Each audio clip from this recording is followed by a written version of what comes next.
by violence through guns. I do not know why that it happens.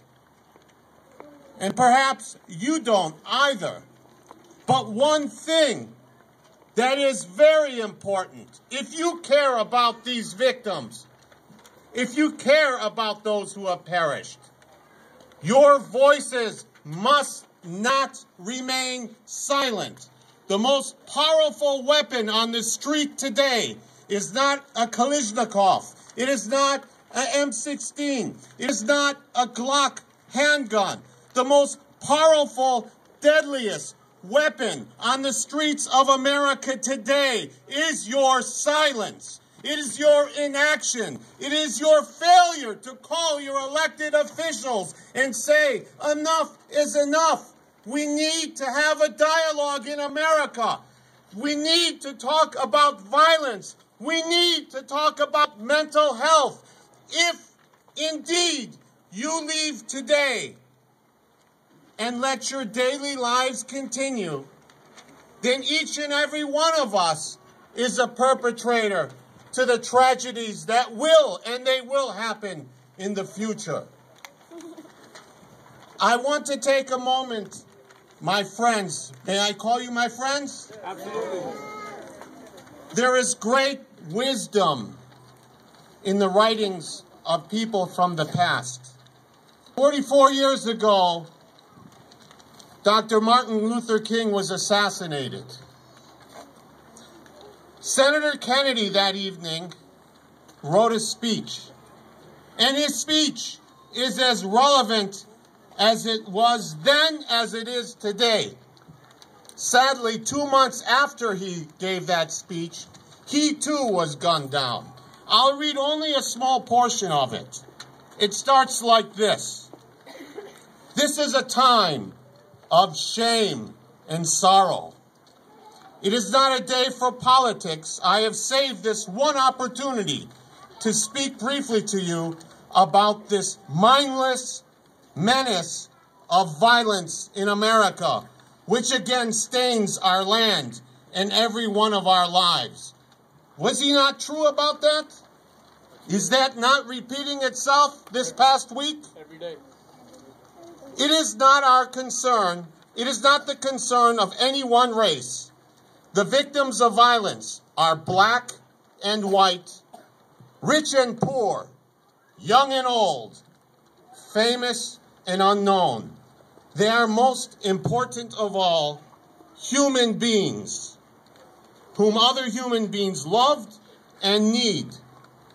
No matter where he lives or what he does, can be certain who will suffer from some senseless act of bloodshed, and yet it goes on and on and on. Whenever, listen here, whenever any American's life is taken by another American unnecessarily, whether it is done in the name of the law or in defiance of the law, by one man or a gang, in cold blood or in passion, in an attack of violence or in response to violence, whenever we tear at the fabric of life, which another man has so painfully and clumsily woven for himself and his children, the whole nation is degraded.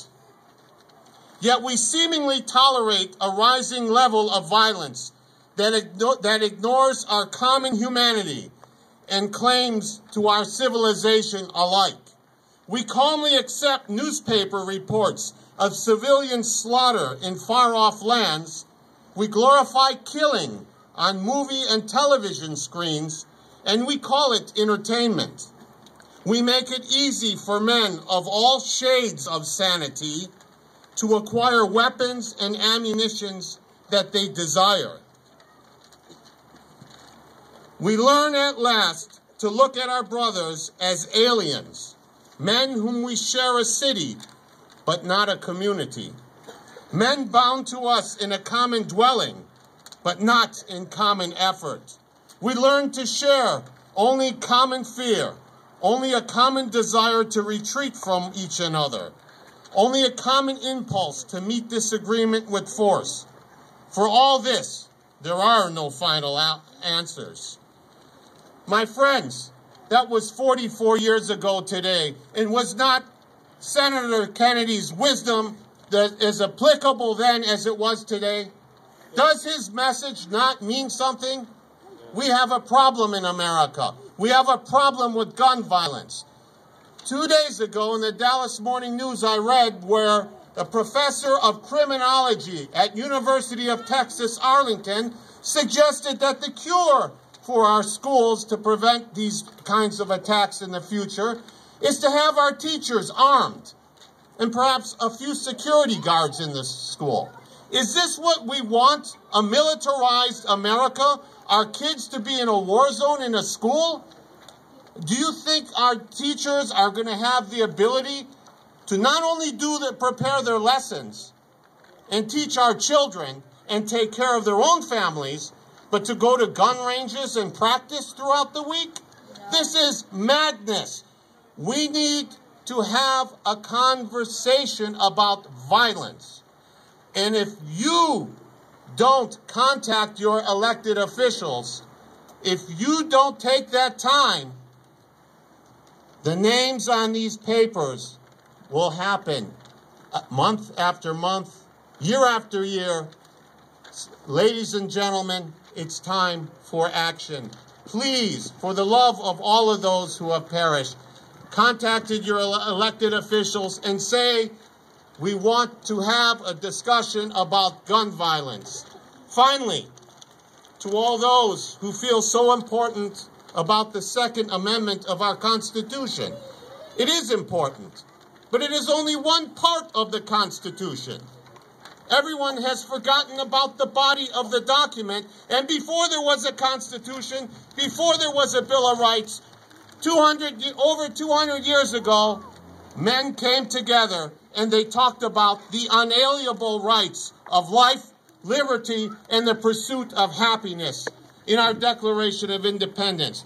Who here today talks about the unalienable rights of life, liberty, and the pursuit of happiness of those who have perished and of their friends and their loved ones? Thank you very much. God bless their souls and their memories.